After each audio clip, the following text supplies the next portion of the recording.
some tips for the physics examination. First of all, you should be very careful about the question papers. That means the previous years the question paper contains only 30 questions, but in this year it contains 33 questions.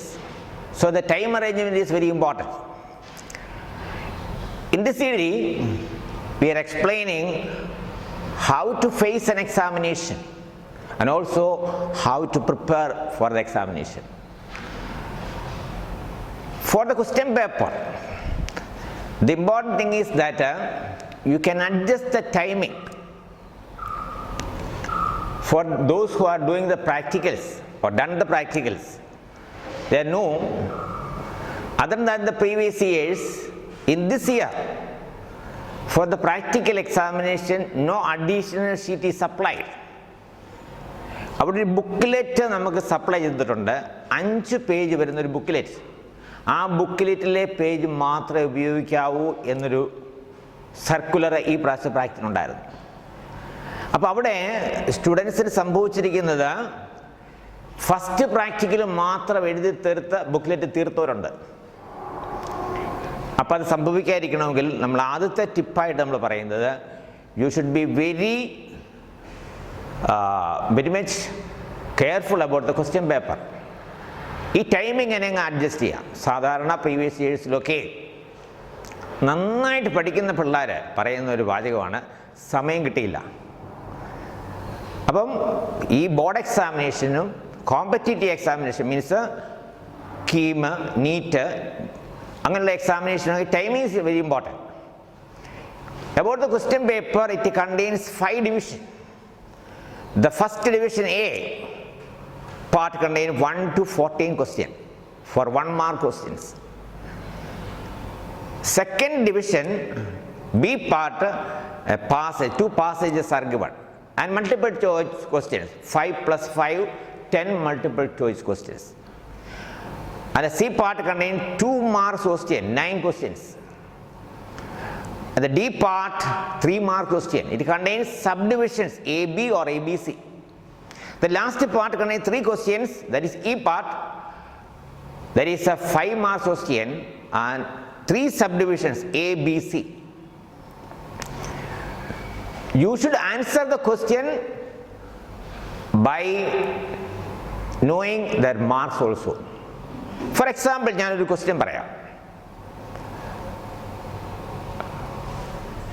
On the water surface, a thin layer of oil is formed. While looking in sunlight or in white light, it is brilliantly colored. A thin film of oil is brilliantly colored. Why? ഈ question ആദ്യത്തെ first A പാർട്ടിൽ ചോദിക്കാം, B പാർട്ടിൽ ചോദിക്കാം, C പാർട്ടിൽ ചോദിക്കാം, perhaps essay ക്വസ്റ്റ്യനിലും ചോദിക്കാം. അപ്പോൾ നിങ്ങൾ അങ്ങനെ ആൻസർ എഴുതും. ഇവിടെ ഒരു thin film of oil brilliantly coloured means അത് എ പാർട്ട് ക്വസ്റ്റ്യൻ ആണെങ്കിൽ 1 mark ക്വസ്റ്റ്യൻ ആയിരിക്കും. You should specify only the main point, interference. അവിടുത്തെ റീസൺ ഇതാണ്, ഇൻ്റർഫിയറൻസ് ആണ്. 1 word answer is requirable for 1 mark. ഇനിയും അത് ഈ പാർട്ടിൽ 5 marksൻ്റെ ക്വസ്റ്റ്യൻ ഒരു സബ്സിഡിയറി ക്വസ്റ്റ്യൻ ആണെങ്കിൽ you should check the answer. Mark ചിലപ്പോൾ ഹാഫ് മാർക്കായിരിക്കും. 5 ക്വസ്റ്റ്യനിൽ ABC 3 ഡിവിഷൻ ഉണ്ടെങ്കിൽ ഈ ക്വസ്റ്റ്യന് ഹാഫ് മാർക്കായിരിക്കാം, അല്ലെങ്കിൽ 1 മാർക്കായിരിക്കാം. അങ്ങനെയാണെങ്കിൽ ഒരു വേർഡിങ് മാത്രം മതി, ഇൻ്റർഫിയറൻസ് മാത്രം മതി. എന്നാൽ ഇതേ ക്വസ്റ്റ്യന് 2 marks ക്വസ്റ്റ്യനായിട്ട് ചോദിക്കുകയാണെങ്കിൽ you should draw a figure. 2 parallel lines, ആ പാരലൈൻസിൽ വാട്ടർ മാർക്ക് ചെയ്യുക. ഒരു ray of light upper surface വീഴുന്നു, 2ആയിട്ട് സ്പ്ലിറ്റ് ചെയ്യുന്നു. ഒന്ന് റിഫ്ലക്റ്റ് ചെയ്ത് പോകുന്നു, ഒന്ന് റിഫ്രാക്ട് ചെയ്ത് പോകുന്നു, ബോട്ടം സർഫസ് വീണ്ടും റിഫ്രാക്ട് ചെയ്യുന്നു. സോ ഫിഗർ, ആ ഫിഗർ റെപ്രസെൻ്റ് ചെയ്യുന്ന formula 2nt cos r is equal to n lambda. n lambdയ്ക്ക് സാറ്റിസ്ഫൈ ചെയ്യുന്നുവെങ്കിൽ that is destructive interference or dark band is formed. അല്ലെങ്കിൽ ഏതെങ്കിലും കളർ അവിടെ ഡിസ്ട്രക്റ്റീവ് ആയിരിക്കും, ബാക്കി കളേഴ്സ് കൺസ്ട്രക്റ്റീവായിട്ട് ഇൻ്റർഫിയർ ചെയ്യും. അപ്പോൾ ഓരോ പോയിന്റിലും തിക്നെസ് റിഫ്രാക്റ്റീവ് ഇൻഡെക്സ് മാറുന്നതനുസരിച്ച് ഓരോ കളേഴ്സ് ഫോം ചെയ്യും. ഇത് എക്സ്പ്ലനേറ്ററി ചെയ്യാം. മാർക്ക് നോക്കി 2 മാർക്സോ 3 മാർക്സോ ആണെങ്കിൽ എസ് എ ക്വസ്റ്റ്യനായിട്ട് വരെ ചോദിക്കാവുന്ന ഒരു പാർട്ടാണിത്. അപ്പോൾ ഞാനിവിടെ എക്സ്പ്ലെയിൻ ചെയ്തത് ഒരേ ക്വസ്റ്റ്യൻ തന്നെ ആൻസർ ചെയ്യുമ്പോൾ അതിൻ്റെ അതിൻ്റെ മാർക്ക് എത്രയാണെന്ന് കണ്ടുകൊണ്ട് വേണം ആൻസർ ചെയ്യാനായിട്ട്. എ പാർട്ടിൻ്റെ അടുത്ത് വലിച്ചു വാരി എഴുതേണ്ട ആവശ്യമൊന്നുമില്ല. അപ്പോൾ പ്രാക്ടിക്കൽ എക്സാമിനേഷൻ നിങ്ങൾ കിട്ടിയതുപോലെ തന്നെ ഈ 5 പേജുള്ള ബുക്കിലെറ്റ് 2 എക്സ്പെരിമെൻ്റ് എഴുതി തീർക്കണം. അവിടെ പ്രൊസീജിയർ ഇമ്പോർട്ടൻസ് ഇല്ല. Only circuit diagram, tabular column and formula. ഇത്ര എഴുതി കഴിയുമ്പോൾ 2.5 പേജ് കഴിയും.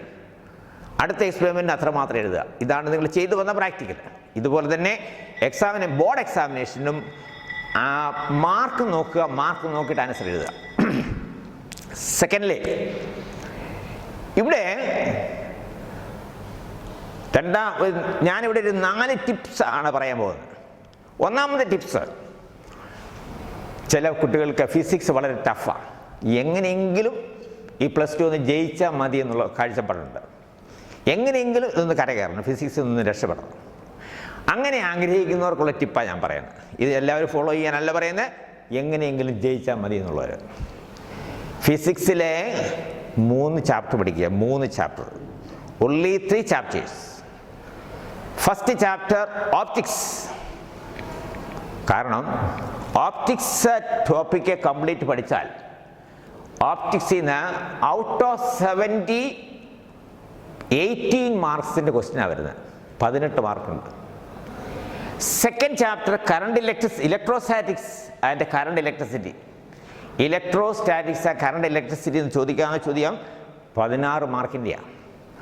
അപ്പോൾ രണ്ടും കൂടെ കൂട്ടിയാൽ 34 മാർക്സായി.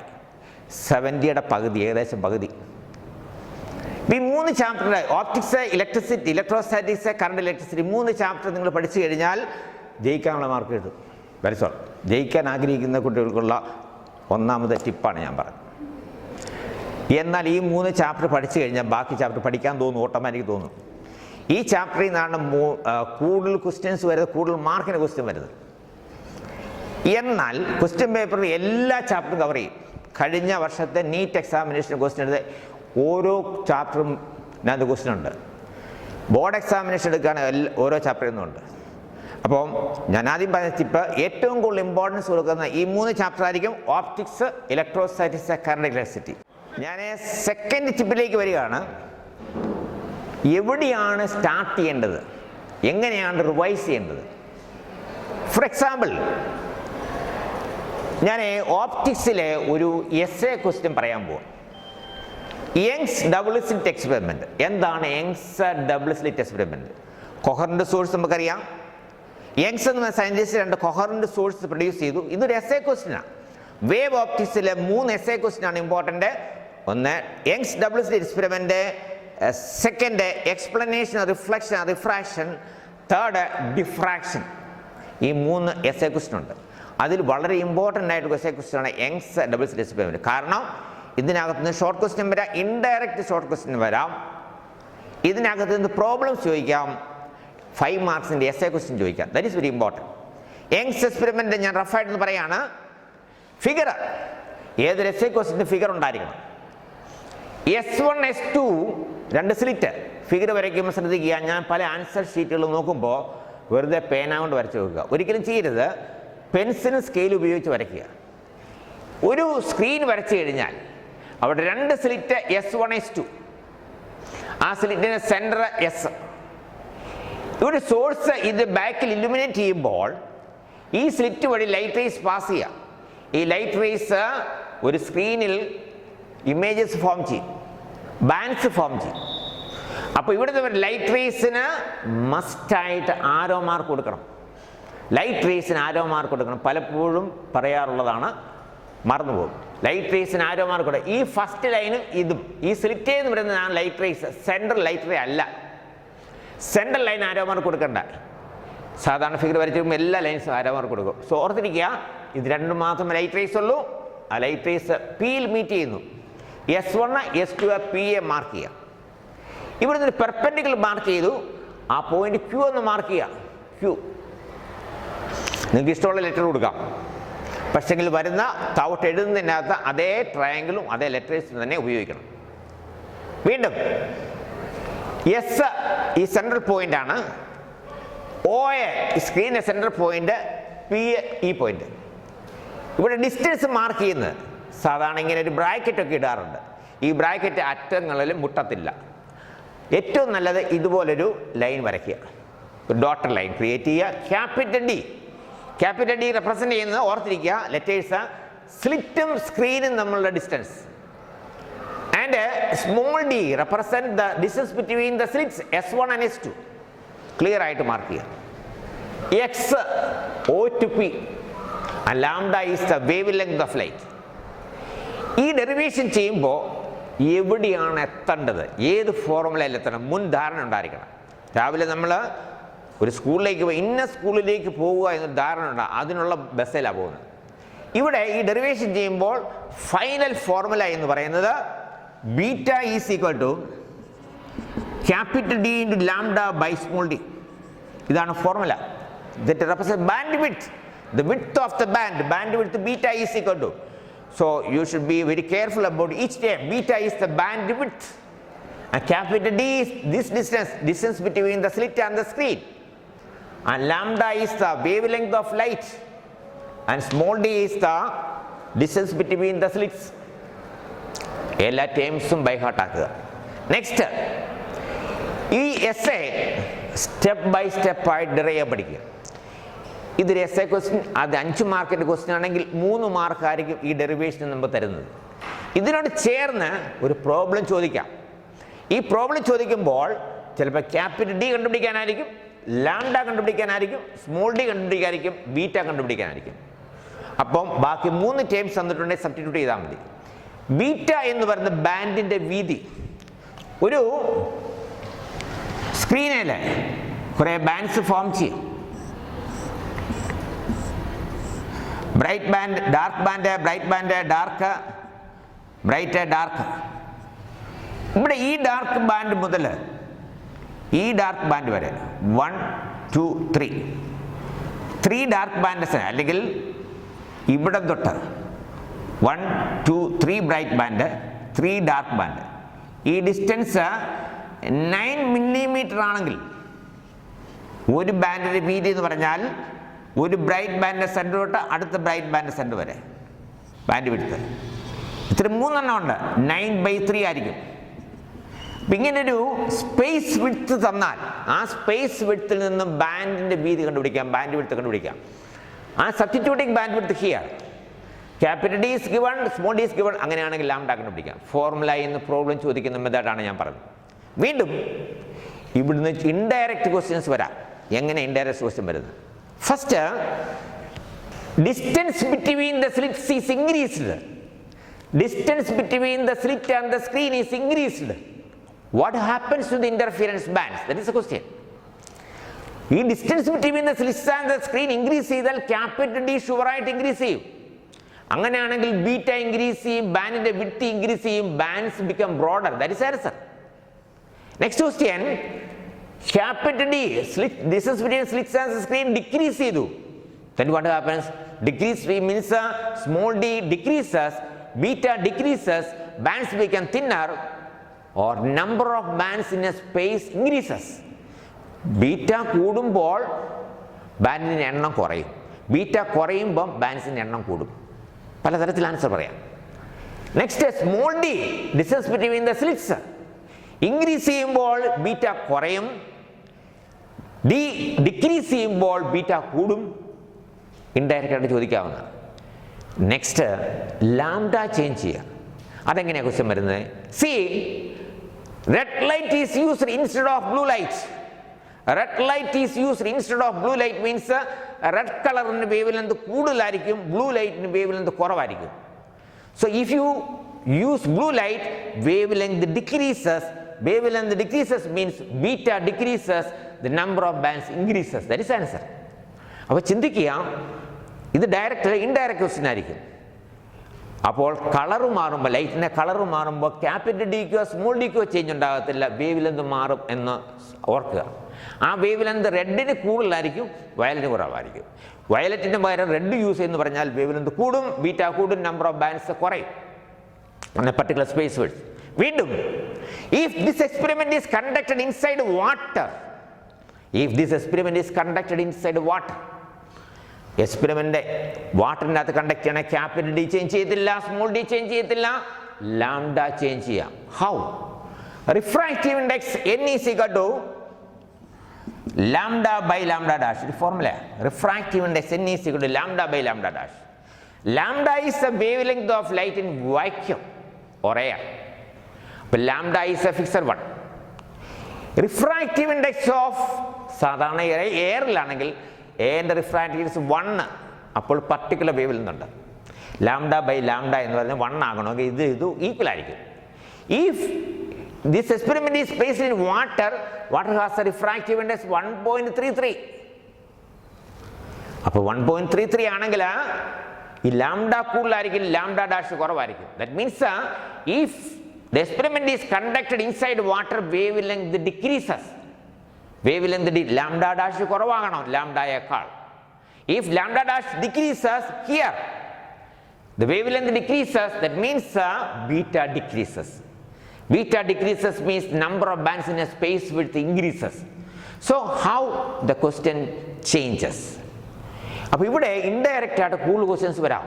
പക്ഷേ നിങ്ങൾ വറീഡ് ആകരുത്. എന്ത് ചെയ്യണം? ഈ ടേംസ് നോക്കുക. ഈ ടേംസിൽ ഏതാണ് ചേഞ്ച് ചെയ്തത്?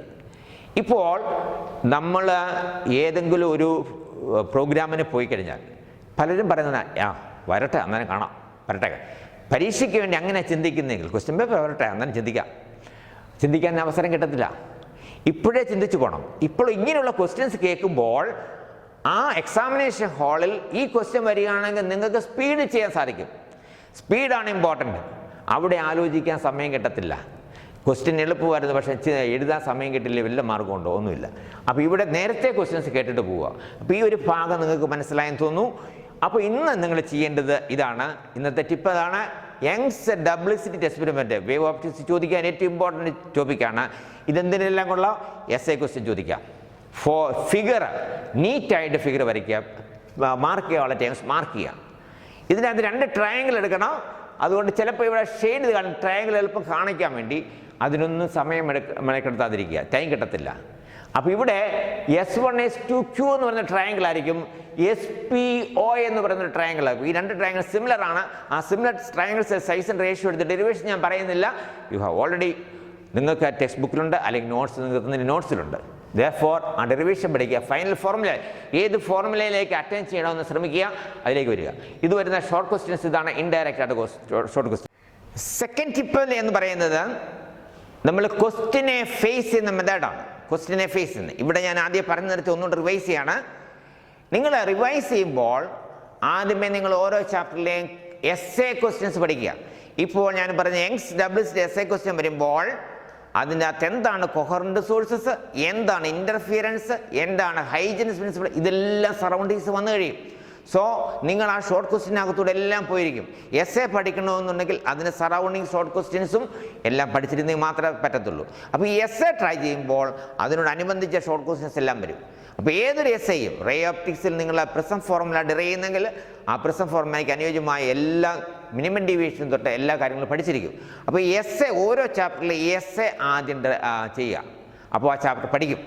രണ്ടാമത് നിങ്ങൾ ഒരു ഇമ്പോർട്ടൻറ്റ് പോയിന്റ് എന്നുള്ളത്, എക്സാമിനേഷന് ക്വസ്റ്റ്യൻ പേപ്പർ കിട്ടുമ്പോൾ ക്വസ്റ്റ്യൻ വായിച്ചിട്ട് അതിന് കറക്റ്റ് മീനിങ് മനസ്സിലാക്കുക എന്നുള്ള, how to understand the question, that is very important. ഒരു ഡോക്ടറുടെ അടുത്ത് ചെല്ലുമ്പോൾ അയാൾക്ക് എന്താണ് അസുഖമെന്ന് ഡയഗ്നോസിസ് ചെയ്യുന്നതാണ് ഇമ്പോർട്ടൻറ്റ്. മരുന്ന് കുറിക്കാൻ എല്ലാവർക്കും അറിയാം. ഡയഗ്നോസിസ് ആണ് ഇമ്പോർട്ടൻറ്റ്. ആ ക്വസ്റ്റ്യൻ വായിച്ച് മനസ്സിലാക്കുന്നതിലാണ് ഇമ്പോർട്ടൻസ്. സ്റ്റേറ്റ് സിലബസിലാണെങ്കിൽ ക്വസ്റ്റ്യൻ വായിച്ച് മനസ്സിലാക്കാൻ ബുദ്ധിമുട്ടുണ്ട്. നിങ്ങൾക്ക് ഇച്ചിരി എളുപ്പമാണ് CBSE ക്വസ്റ്റ്യൻസ് കുറച്ചുകൂടി മനസ്സിലാക്കാൻ. രണ്ടാമത് ഒരു ക്വസ്റ്റ്യന് ഡിവിഷൻസ് ആണ്, ABC. ഒരു എ പാർട്ട് മാത്രം എഴുതിയിട്ട് അടുത്ത ക്വസ്റ്റ്യനെ സ്കിപ്പ് ചെയ്യരുത് ഒരിക്കലും. അതിന് ABC 3 പാർട്ടും എഴുതിയെന്ന് കൺഫേം ആക്കുക. കൺഫേം ആക്കിയാൽ മാത്രമേ അടുത്ത ക്വസ്റ്റ്യനിലേക്ക് പോകാൻ പാടുള്ളൂ. അതുപോലെ ആദ്യമേ ക്വസ്റ്റ്യനെ നമ്മൾ മനസ്സിലാക്കുക, അതിൻ്റെ ആൻസർ ഞാൻ നേരത്തെ പറഞ്ഞാൽ മാർക്ക് നോക്കി 1 വേർഡ് ആണെങ്കിൽ 1 വേർഡ്, 1 മാർക്കിൻ്റെ ആണെങ്കിൽ. എക്സ്പ്ലനേഷൻ വേണമെങ്കിൽ എക്സ്പ്ലനേഷൻ, ഫിഗർ വേണമെങ്കിൽ ഫിഗർ മാർക്ക് ചെയ്യുക. അടുത്തത് how to start the revision, എങ്ങനെയാണ് റിവിഷൻ ചെയ്യുന്നത് നമ്മൾ പറഞ്ഞു കഴിഞ്ഞു. എസ്എ ക്വസ്റ്റ്യൻസ് സ്റ്റാർട്ട് ചെയ്യുക. വീണ്ടും ഒരു പോയിന്റ് കൂടെ പറഞ്ഞ് ഞാൻ നിർത്തിയാണ്. ഈ പുതിയ ക്വസ്റ്റ്യൻ പേപ്പറിൽ ആഡ് ചെയ്തിരിക്കുന്ന ഒരു 4 ക്വസ്റ്റ്യൻ്റെ ഡിവിഷൻ എന്ന് പറയുന്ന അസേർഷൻ റീസൺ ക്വസ്റ്റ്യൻ. ഈ അസേർഷൻ റീസൺ ക്വസ്റ്റ്യനെ പലപ്പോഴും ആൻസർ ചെയ്യുന്ന തെറ്റായ രീതിയിൽ ആൻസർ ചെയ്യും. ആൻസറിങ് ഇമ്പോർട്ടൻ്റ് ആണ്. ഇത് എത്രമാത്രം കെയർഫുള്ളാണ് ഈ കുട്ടി, ഈ സ്റ്റുഡൻറ്റ് എത്രമാത്രം കെയർഫുള്ളാണ് എന്ന് മനസ്സിലാക്കുന്ന assertion reason type. For example, ഇന്ന് മഴ പെയ്യും, ഇന്ന് സന്ധ്യയ്ക്ക് മഴ പെയ്യും. ഒരു സ്റ്റേറ്റ്മെൻറ്റാണ്, ഇന്ന് സന്ധ്യയ്ക്ക് മഴ പെയ്യും. റീസൺ 1, ഇന്ന് നല്ല ചൂടാണ്, ഇന്ന് നല്ല ചൂടുണ്ട്. 2 അല്ലെ എ, ഇന്ന് നല്ല ചൂടുണ്ട്. ബി, സ്കൈ നല്ല ക്ലിയറാണ്. ഇങ്ങനെ 4 ഓപ്ഷൻസ് വരിക. അസേർഷൻ എന്ന് പറയുന്നത് ഇന്ന് മഴ പെയ്യും. രണ്ടാമത്തെ അതിൻ്റെ റീസൺ, ഇന്ന് നല്ല ചൂടുണ്ട്, ഇന്ന് കാർമേഘമുണ്ട്, റെയിനി ക്ലൗഡ്സ് സ്കൈയിലുണ്ട്. ഇത് മഴ പെയ്യുന്നുള്ള യഥാർത്ഥ റീസണാണ്. സോ ദ അസേർഷൻ ആ റീസൺ ആണ് കറക്റ്റ്. പക്ഷേ നിങ്ങൾ ആൻസർ എഴുതേണ്ടത് അസേർഷൻ ആ റീസൺ എന്നല്ല. Your answer is A. A എന്ന് മാർക്ക് ചെയ്താൽ അസേർഷൻ റീസൺ കറക്റ്റാന്നുള്ള. എന്നാൽ റീസൺ പറഞ്ഞിരിക്കുന്ന സെക്കൻഡ് റീസൺ പറഞ്ഞിരിക്കുന്ന അസേർഷൻ ഇന്ന് മഴ പെയ്യും. റീസൺ പറഞ്ഞിരിക്കുന്ന ഈ കാലാവസ്ഥയിൽ winter rain is possible only in winter, വിൻ്ററിൽ മാത്രമേ മഴ പെയ്യത്തുള്ളൂ എന്ന റീസൺ പറഞ്ഞിരിക്കുന്നെങ്കിൽ ആ റീസൺ തെറ്റാണ്. അപ്പോൾ അസേർഷൻ കറക്റ്റാണ്, റീസൺ തെറ്റാണ്. അങ്ങനെയാണെങ്കിൽ ആൻസർ റീസൺ തെറ്റാണെന്നുണ്ടെങ്കിൽ ആൻസർ സി ആയിരിക്കും. സി. അപ്പോൾ നിങ്ങളുടെ ആൻസർ സി എന്ന് മാത്രമേ എഴുതാവുള്ളൂ. അവിടെ അസേർഷൻ കറക്റ്റ്, റീസൺ ഫാൾസ് എന്ന് എഴുതാൻ പാടില്ല. അവിടെ ഒരു എക്സ്പ്ലനേഷൻ പാടില്ല, സി എന്ന് മാത്രമേ എഴുതാൻ പാടുള്ളൂ. അതുപോലെ അസേർഷനും റീസണും കറക്റ്റാണ്, പക്ഷേ അസേർഷൻ്റെ യഥാർത്ഥ റീസൺ അല്ല തന്നിരിക്കുന്നെങ്കിൽ അവിടെ ആൻസർ ബി ആണ്. ഇനി അസേർഷനും റീസണും തെറ്റാണെങ്കിൽ, 2 തെറ്റാണെങ്കിൽ ആൻസർ ഡി ആണ്. അപ്പോൾ നിങ്ങൾ ഒരു answer assertion reason question answer ചെയ്യുമ്പോൾ ശ്രദ്ധിക്കുക, A, B, C or D എന്ന ലെറ്ററോട് മാത്രം ആൻസർ എഴുതാൻ ശ്രമിക്കുക. There is no explanation. അപ്പോൾ ഇന്ന് ഞാൻ പറഞ്ഞ 3 ടിപ്സാണ്. ആ ടിപ്സ് മനസ്സിൽ വെക്കുക. അടുത്ത വീഡിയോയുമായിട്ട് അടുത്ത വീഡിയോയിൽ ജി ടിപ്സിൽ കാണാം. Okay, good bye.